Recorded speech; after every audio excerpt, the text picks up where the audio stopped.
Naturopathie, résidus acido-basiques et pH des aliments. Cours numéro 104.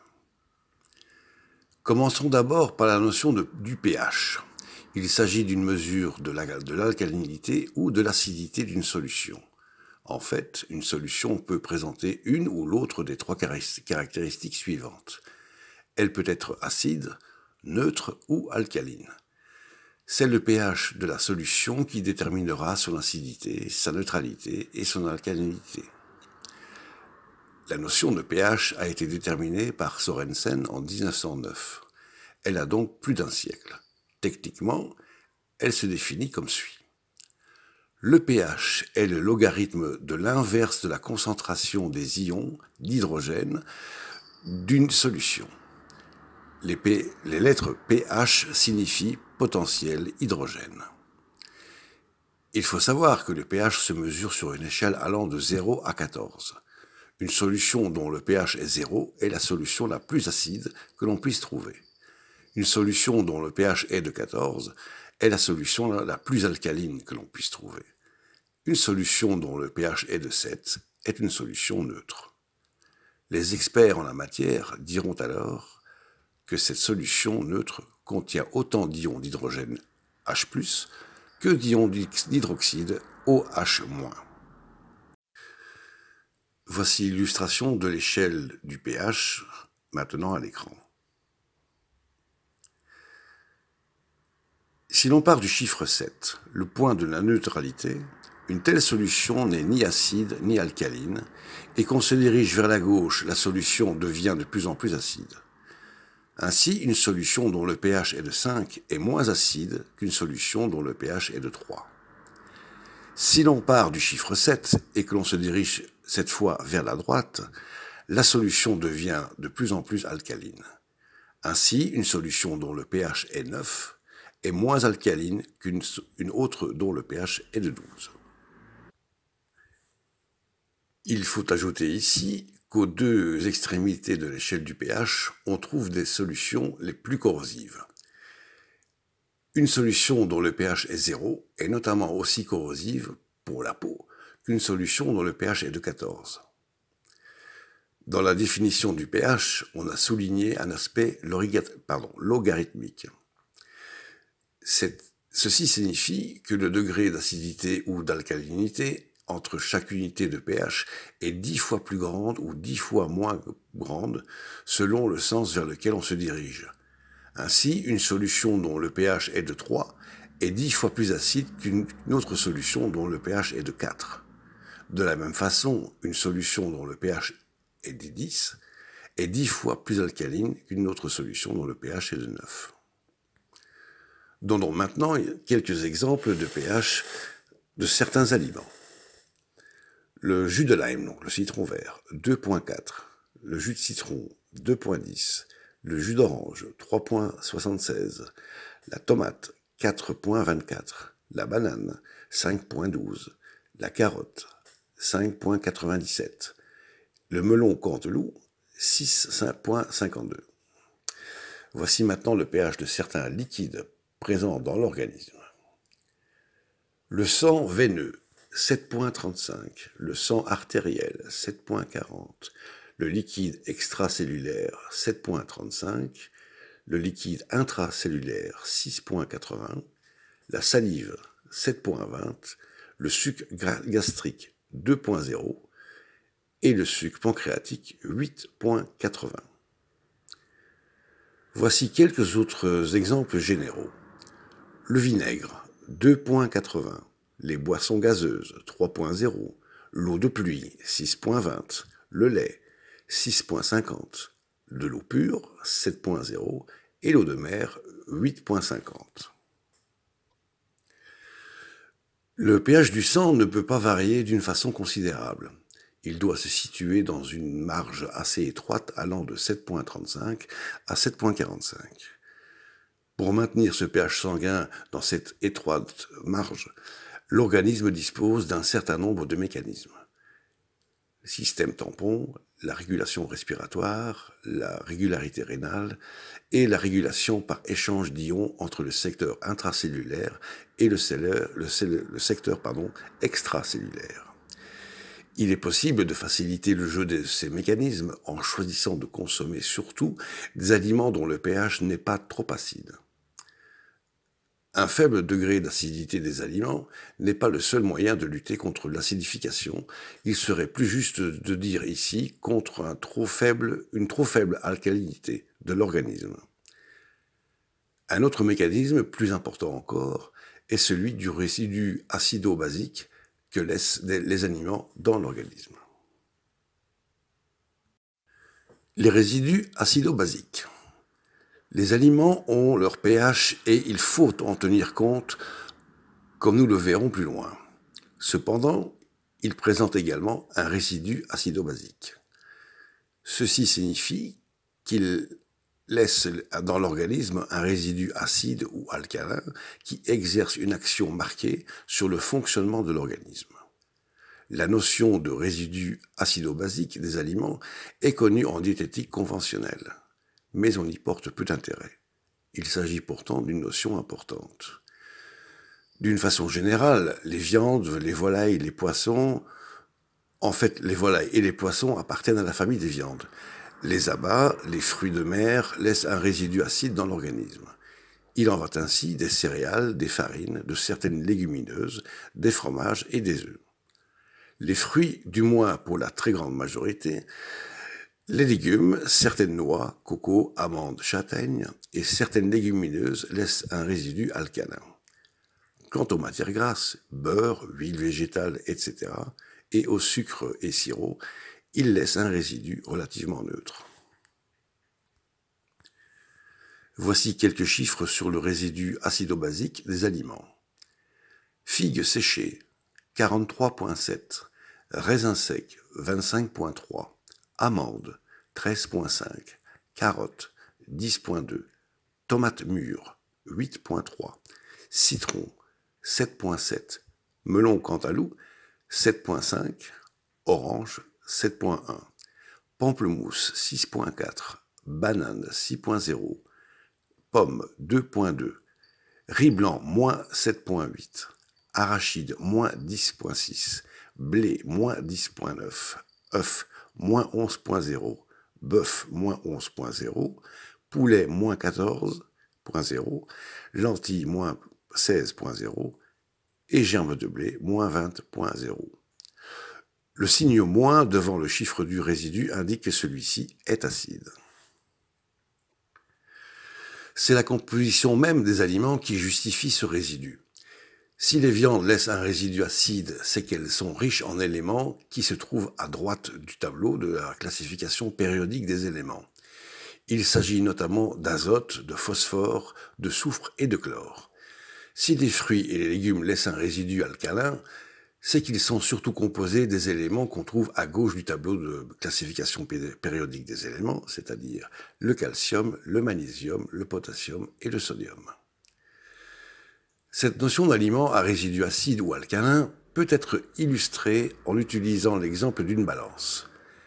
Sur un des plateaux de cette balance, on pourrait mettre des éléments alcalinisants d'un aliment, donc le calcium, le magnésium, le potassium et le sodium, qu'on trouve dans les deux premières colonnes du tableau de classification périodique des éléments. Sur l'autre plateau, on pourrait mettre les éléments acidifiants d'un aliment, comme azote, phosphore, soufre et chlore. Si la balance penche d'un côté des éléments alcalins, en fonction de leur poids plus élevé, on saura que l'aliment laisse un résidu alcalin. Dans le cas contraire, on saura qu'il laisse un résidu acide. Lorsqu'on fait des calculs pour déterminer ce résidu, il faut tenir compte de la quantité de chaque élément, de même que de la masse atomique de ceux-ci. Heureusement, cette question a été examinée par suffisamment d'auteurs dont les conclusions concordent pour qu'on n'ait pas à se refaire tous les calculs de base.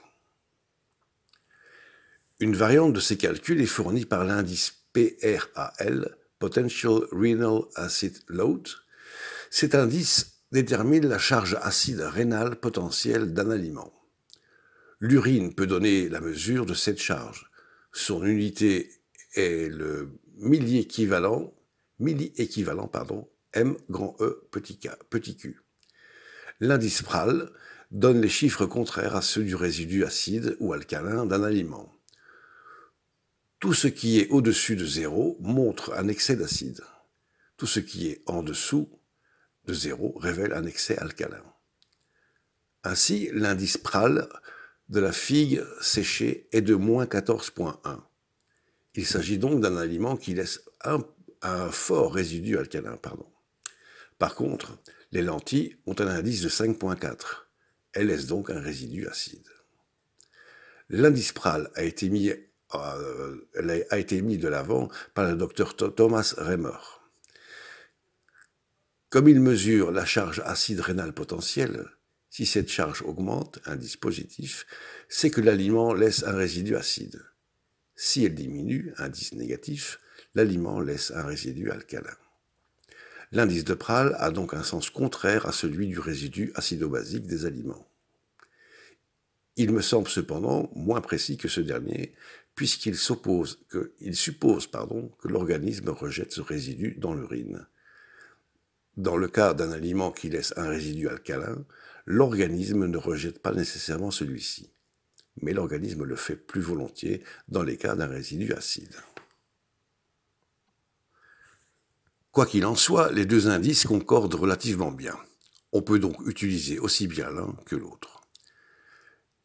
Le résidu acido-basique que laissent les aliments dans l'organisme étant bien établi dans plusieurs ouvrages dont Physiological Chemistry, comme il l'est aussi dans l'indice PRAL, il nous reste à déterminer clairement les applications pratiques qu'on peut en faire. Notion combinée du résidu et du pH. Sur le plan pratique, on peut faire une utilisation intéressante de ces notions de résidu et de pH des aliments. Dès le départ, il est clair que les personnes dont l'organisme est plus ou moins acidifié, en fait hypoalcalinisé, n'ont pas vraiment d'intérêt à consommer des aliments, les fruits en l'occurrence, dont le pH est particulièrement acide. Pour assimiler ces fruits du pH acide, il faut disposer de bonnes réserves alcalines. Celles-ci seront mobilisées lors des processus digestifs pour remonter le pH du fruit à un niveau convenable afin qu'il puisse passer dans le sang. Si les réserves alcalines sont insuffisantes, il est possible que le pH ne puisse pas être remonté suffisamment pour absorber le fruit. Ce dernier risque alors de se retrouver dans le gros intestin pour être éventuellement évacué. On risque alors de voir nos réserves alcalines investies dans le processus digestif disparaître de la même façon. Les individus qui disposent de bonnes réserves alcalines peuvent sans problème se permettre de consommer des fruits dont le pH est relativement acide. Par contre, ceux dont les réserves alcalines sont faibles ont surtout avantage à consommer des fruits dont le pH est moins acide. Qu'en est-il cependant du résidu ? Les aliments qui laissent un résidu alcalin contribuent à faire augmenter nos réserves alcalines. Ceux qui laissent un résidu acide contribuent à les faire diminuer. Ce résidu que laissent les aliments dans l'organisme est donc très important. Vaut-il mieux mettre l'accent sur les aliments qui laissent un bon résidu alcalin ou éviter ceux qui présentent un pH très acide ? Certains diront qu'il faut faire les deux en même temps. Il faut comprendre que certains aliments dont le pH est très acide peuvent néanmoins laisser un gros résidu alcalin. Les notions de résidu et de pH sont différentes. À l'aide de certains exemples, on peut voir plus clair dans ce domaine. Comparons donc deux fruits en tenant compte à la fois de leur résidu et de leur pH. À l'écran. Banane contre pamplemousse. Le pH de la banane est de 5,12, celui du pamplemousse 3,45, et le résidu de la banane c'est 6,0, et pour le pamplemousse c'est 6,40. Dans cet exemple, il est clair qu'il vaut mieux mettre l'accent sur la consommation des bananes que sur celle des pamplemousses. Les bananes ont un pH relativement peu acide, 5,12, alors que le pH des pamplemousses est davantage, 3,45. Par contre, les résidus sont passablement semblables, 6,0 pour l'un, 6,40 pour l'autre.